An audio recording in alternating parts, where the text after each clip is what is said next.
kapag ang administrasyon na ang gumalaw, wala ng constitution, wala ng batas, puro na lang pang-aabuso, pananakot at dahas.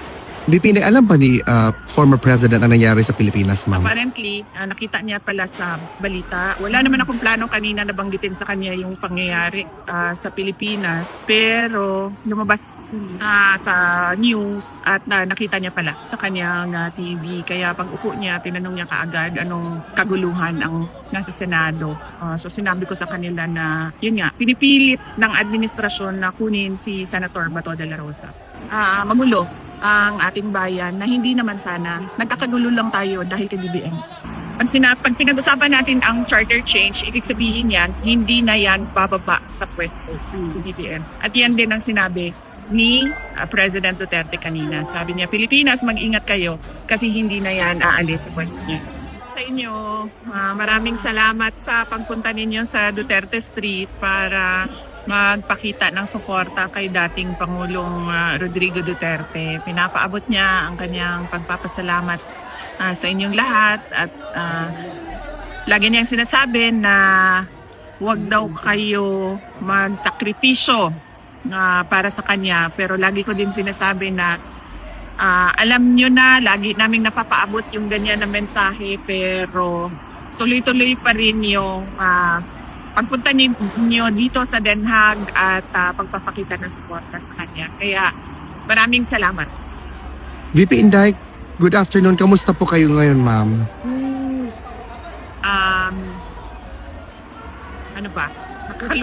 Nalulungkot at nakakagalit yung nangyari yung nangyayari sa ating bayan ngayon. Lalong-lalo na doon sa pagpapakita ng disrespect sa institusyon ng Senado. Ma'am, can you expound further, ma'am, when you saw that mayroon talagang effort within the premises of the Senate, ma'am. All efforts are aimed at ensuring that Senator Bato will be surrendered and will be brought before the ICC under their custody. What are your initial reaction nung developing pa yung situation doon, ma'am? Sinasabi ko naman nung una pag tinanong ako sa ICC warrant, sabi ko nga hindi pwede yan. Dahil ang mga foreign courts at foreign tribunals, wala silang jurisdiction sa loob ng Pilipinas. Kaya wala ding visa lahat ng mga issuances ng foreign courts at foreign tribunals sa Pilipinas. Maliban na lang kung ipasok yan sa loob ng local courts at yung local courts ang mag-issue ng kanyang sariling Philippine order base doon sa mapag-usapan sa kaso. Yun ang dapat na proseso. Dahil kapag sinasabi mo na pwede yan sa isang Republic Act, masasagasaan niya yung rights ng isang accused na nasa Bill of Rights natin na protektado ng Constitution natin. Ibig sabihin, nababiolate yung rights ni Senator Bato de la Rosa. At nakita na natin noon. Kaya nga, di ba, nung nangyari yung pagkidnap kay dating Pangulong Rodrigo Duterte, sa paningin ng buong mundo, ang tawag nila doon ay extraordinary rendition. Hindi yon surrender. Kasi sa pilitan mong kinuha yung isang tao sa bayan niya at dinala mo sa ibang bayan. Kaya yun yung opinion at paningin ng buong mundo sa nangyari noon. Ganyan din yung sinusubukan nilang gawin ngayon kay Senator Bato de la Rosa. At hindi nga yan. Hindi siya pwede. Dahil meron tayong Constitution na sinusunod. Lahat naman sila nagsasabi, di ba, na para tayo sa Constitution. Pero kapag ang administrasyon na ang gumalaw, wala ng Constitution, wala ng batas, puro na lang pang-aabuso, pananakot at dahas.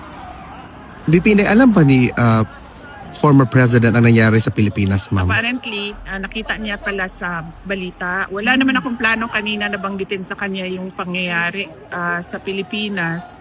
Pero lumabas sa news at nakita niya pala sa kanyang TV. Kaya pag upo niya, tinanong niya kaagad anong kaguluhan ang nasa Senado. So sinabi ko sa kanila na yun nga, pinipilit ng administrasyon na kunin si Senator Bato de la Rosa. The president should focus on economic recovery and reforms, not on politics. So what we are seeing now is the administration using all government resources to demolish political opposition or those individuals who do not follow or agree or support BBM. VP Inday, developing also inside the Senate or the story or situation, VP, is that the Congress already transmitted the articles of impeachment in the Senate today. Do you have any reaction to that, ma'am? We have a defense team, impeachment defense team who takes care of the issues and concerns regarding the impeachment. So I leave it up to the lawyers to do their work. Ma'am, do you have a lasting statement to address the Filipino people watching the development of our country, particularly what happened tonight? Una niyan, si dating Pangulong Rodrigo Duterte, sunod yan si Senator Bato at kung sino pa man yung ibang mga sinali sa complaint ko dyan sa ICC. Ang sunod niyan ay charter change dahil hindi na naman na madidinayan ni BBM kasi doon sa bago niyang interview sa Bloomberg, sinabi na niya doon na kailangan pag-usapan ng charter change. Pag pinag-usapan natin ang charter change, ibig sabihin yan, hindi na yan bababa sa pwesto si BBM. At yan din ang sinabi ni President Duterte kanina. Sabi niya, Pilipinas, mag-ingat kayo kasi hindi na yan aalis sa pwesto niya. Maraming salamat, VP Inday. Yes. At ang sunod niyan ay yung impeachment. Okay. Ma'am, yung crisis po na nangyayari sa legislative at sa executive, may mga kababayan po tayo na parang ang paniwala po nila ngayon is nagiging martial law po ang Pilipinas. Natatakot na po sila sa parang security nila dahil parang ang gulo-gulo na po ng politika sa Pilipinas ngayon. Ano po ang mensahe niyo sa mga kababayan?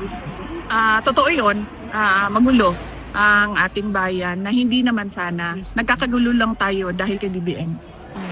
Thank you, VP. May message po kay Senator Bato de la Rosa.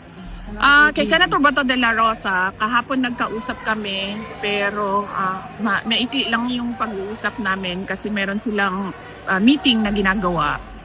Kanina, tumawag siya sa akin. Unfortunately, hindi ko nasagot yung tawag niya. Nung tumawag ako ulit ay hindi na siya nakasagot. Meron akong nakausap kanina na nasa loob ng Senado pero hindi pa nangyari yung kaguluhan. Hindi pa nangyari yung putukan. Papasok na kasi ako kanina dito sa ICC detention unit kaya hindi ko na follow up yung tawag ko kay Senator Bato de la Rosa. Hindi na kasi siya nakasagot. Maghahanap ako mamaya ng tao na pwede kasama niya or pwedeng kumausap sa kanya para matanong kung paano magbigay ng suporta o ano yung mga kailangan niya na pwede namin itulong sa kanya paano magbigay ng suporta sa kanya. Thank you, VP Inday. Mabuhay ka, ma'am. Laban lang, ma'am. Nandito kami para sa iyo.